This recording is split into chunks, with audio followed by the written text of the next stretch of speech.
Bonjour, je suis Babacar Ba, je suis banquier, consultant international, par ailleurs président du mouvement Alternative Citoyenne.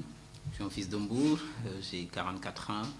J'ai quitté cette ville de Mbour aux alentours de 1997 pour m'installer à Paris où j'ai fait mes études de droit, de relations internationales, de sciences politiques. Et donc je suis aussi un fils du Sénégal qui est engagé au niveau de la diaspora. Vous savez, quand les citoyens ne s'occupent plus de la gestion quotidienne de leurs affaires, le terme gouvernement du peuple par et pour le peuple n'a plus de sens. Donc l'ambition du mouvement Alternative Citoyenne, c'est de mettre l'intelligence au service du développement. Je suis un Sénégalais préoccupé par la bonne marche de notre pays. Après de longues années de militantisme dans les partis politiques traditionnels, j'ai observé une pause de quelques années me concentrant sur mon activité professionnelle. Parce que j'ai été directeur régional du groupe Bank of Africa, que j'ai dirigé pendant longtemps à Marseille, dans le sud de la France. Et donc la résignation coupable m'a poussé effectivement à revenir sur l'espace public pour apporter ma contribution. Parce qu'il est normal, en tant que fils du Sénégal, ayant appris, ayant acquis des compétences, des expériences, de me mettre à la disposition de mon pays.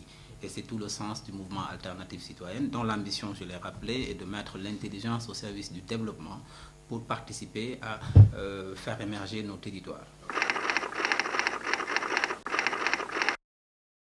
Ben, écoutez, je pense qu'aujourd'hui, la constatation elle est très simple. Le Sénégal, depuis 56 ans de gouvernance, a fait beaucoup d'efforts. Mais il est aussi à démontrer qu'aujourd'hui, si on parle d'un plan Sénégal émergent, ça veut dire qu'il y a énormément d'efforts à faire. Donc, nous pensons, dans la vision qui est la nôtre, que c'est à nous de construire ce pays. Chacun doit y mettre ses inputs pour faire bouger les lignes.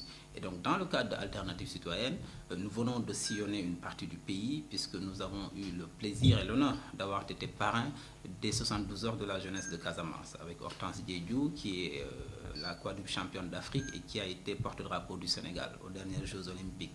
En acceptant cet événement d'être le parrain des 72 heures de la jeunesse de Casamance, il y avait deux messages que je voulais faire passer. Le premier, c'est d'abord la pacification de la Casamance, puisque c'est la région verte du Sénégal, c'est le grenier du Sénégal. Donc nous sommes partis délivrer un message de paix, de préservation de la stabilité et de la paix sociale pour renforcer la Casamance et relancer l'activité économique et la diversité culturelle, mais également parler aussi à la jeunesse, puisque vous savez que la jeunesse, c'est 60% de notre population et c'est un levier de développement. À travers ces actions, nous avons offert des formations sur le leadership et l'entrepreneuriat pour donner des outils permettant aux jeunes d'aller vers plus d'autonomisation, vers l'auto-emploi, vers la création de valeur. Parce que nous pensons que de façon prioritaire, nous devons agir sur deux choses. C'est sur l'éducation qui permet de se dépasser. Donc, dans l'éducation, il y a la formation continue, l'entrepreneuriat et sur la santé, puisque effectivement, nous nous sommes rendus compte qu'il n'y a pas un accès satisfaisant aux 5 services sociaux de base sur l'ensemble du territoire, à savoir éducation, eau potable, santé, point de commerce pour les transactions commerciales, pistes de production. Donc, nous pensons qu'il y a beaucoup d'efforts à faire sur ces différents secteurs de la vie du Sénégal et notre ambition est d'apporter notre modeste contribution. Nous sommes dans un pays avec 60% de jeunes, donc ça c'est la réalité.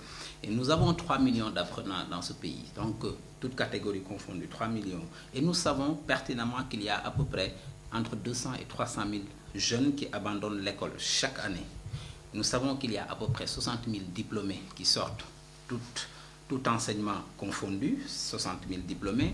Et nous savons qu'il n'y a que 10 000 qui sont absorbés par le marché du travail. Et très souvent, ce sont des emplois précaires, ce sont des stages. Donc il y a 50 000 jeunes qui sont diplômés chaque année et qui sont pas des chômeurs, mais des demandeurs d'emploi, qui n'ont jamais travaillé, plus les 200 000. Et quelle est la première conséquence pratique? C'est ce qui accélère et ce qui augmente l'insécurité dans ce pays.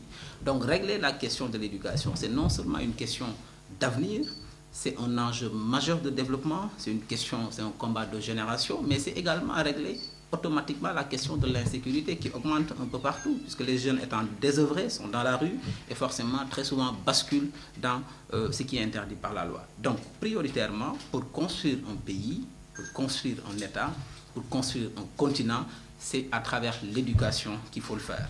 L'éducation, c'est l'arme la plus puissante pour changer le monde. Parce que c'est à travers l'éducation que le fils de la vendeuse de poissons au marché central de Mbour peut demain devenir le médecin-chef de l'hôpital de Mbour. C'est à travers l'éducation que le fils du cordonnier du marché central de Mbour peut demain devenir le gouverneur de la région de Thiès. C'est à travers l'éducation que le fils du tailleur du marché central de Mbour peut demain devenir président de la République. Donc, l'éducation est extrêmement importante. Et nous devons travailler pour atteindre la masse critique dans ce pays et nous savons que la part d'analphabétisme est extrêmement importante. Donc, nous devons augmenter cette part-là. Mais il y a un autre problème aussi sur lequel nous devons travailler. C'est effectivement, nous savons que dans l'éducation, nous sommes à 85% de matière littéraire et 15% de scientifique. Nous devons inverser la tendance, puisque dans le monde où nous sommes, où l'innovation est de taille, où la science doit être, en tout cas, bien maîtrisée, nous devons augmenter la part du secteur littéraire pour accélérer, au moins arriver à 50-50 avec les secteurs de la science. Et donc ça aussi, c'est un autre enjeu à côté du fait du problème de la surpopulation. Nous sommes en moyenne aujourd'hui à 80 élèves par classe au Sénégal. Ça veut dire que nous devons construire de nouvelles infrastructures, construire de nouvelles écoles, construire de nouveaux lycées. Prenez le cas de Mbour, nous frôlons le million d'habitants. Il y avait pendant très longtemps un seul lycée, le lycée d'Emba Diop, où j'ai fait mes études. Et récemment, il y a un second lycée. Nous pensons qu'il faut une université dans cette grande ville de Mbour, qui est la deuxième ville économique du Sénégal. Donc nous devons au moins avoir une université dans chaque région du Sénégal. Ça va porter à 14 le nombre d'universités. Augmenter les filières scientifiques, comme l'innovation, insérer aussi dans les programmes éducatifs les langues nationales, parce qu'il est beaucoup plus simple d'apprendre dans sa langue nationale que dans une autre langue, parce que le problème mathématique, il est universel. Prenez un garçon qui a 3 ans, dans les pays du Nord, à 3 ans, on est déjà à l'école. Mais ici, on est à l'école à partir de 6 ans, puisque 1 plus 1, tout le monde sait que égale 2. Le problème mathématique, il est universel. Mais le fait de décoder la langue, c'est un autre problème. 1 plus 1, le garçon a déjà un problème de décodeur, tout simplement. Alors que dans sa langue natale, si on avait dit ben ak ben, dirait systématiquement ñaar. Le problème mathématique, il est universel. Donc, les enjeux sont multiples. D'abord, il faut revoir la qualité. 2, renforcer la formation des enseignants, puisque avant on était enseignant par vocation dans ce pays, maintenant on est enseignant par extraordinaire, c'est plus par vocation. Il y a des volontaires de l'éducation dans notre pays et le niveau de l'éducation a extrêmement chuté. Ici ajoutent les nombreuses grèves, les mouvements de grève à ne pas finir, le syndicalisme qu'on a politisé dans ce pays et qui fait que ce sont des freins qui gangrènent l'éducation de notre pays. Nous pensons que nous devons repenser l'éducation de notre pays parce que c'est une question d'avenir.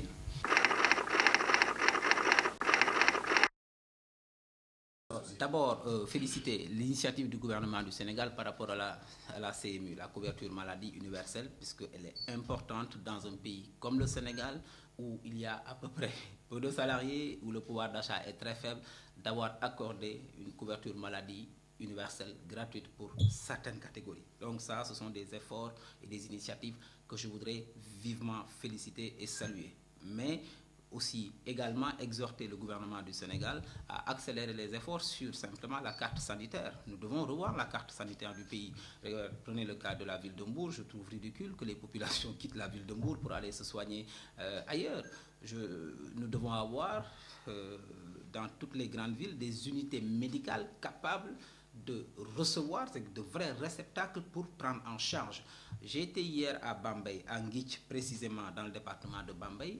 Il n'y a pas de centre de santé là-bas. On est obligé de faire 3 km en charrette pour aller dans la ville la plus proche pour que les femmes puissent accoucher. Imaginez, dans des charrettes, et il y a des villages qui sont beaucoup plus éloignés encore.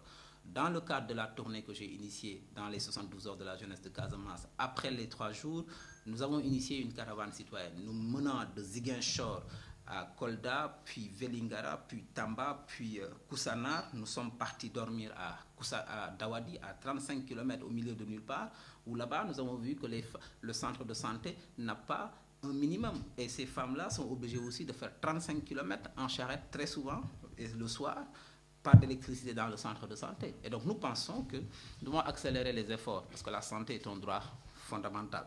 Ici ajoute la cherté des soins. Aujourd'hui, je sais que pour soigner une cassure, quand on a Quand on a une cassure, c'est à peu près une fracture, on m'a dit que c'est à peu près 1,5 million. Est-ce que vous imaginez 1,5 million? C'est beaucoup d'argent. La majorité, une famille moyenne, une famille de classe moyenne au Sénégal ne gagne pas 1,5 million en 12 mois. Donc comment voulez-vous qu'elle trouve 1,5 million pour aller soigner une fracture? Donc nous pensons qu'il y a un système de santé à deux vitesses. Et nous savons aussi pertinemment ce qui se passe dans ce pays. Beaucoup de professeurs de médecine, beaucoup de médecins sont des fonctionnaires, mais préfèrent délaisser les hôpitaux publics pour aller dans des cabinets privés. Et cela aussi, nous devons le régler, puisque la santé est un droit fondamental. Donc, nous devons travailler, et ça, c'est aussi, nous exhortons le gouvernement du Sénégal, dans le cadre de leur projet, de soulager les problèmes des populations, d'accélérer l'accès de la santé à tous, d'ouvrir des unités en tout cas de soins, des centres de soins dans tous les coins et recoins du Sénégal. Et cela nous permettra, puisqu'il y a deux choses, Amartya Sen disait qu'il faut deux choses pour faire émerger un coin du monde, même coupé du reste du monde. L'éducation, ça permet de se dépasser, et la santé, ça permet de vivre longtemps. Alors pour avoir des médecins, il faut effectivement qu'ils soient éduqués. Donc l'éducation est encore le pilier fondamental.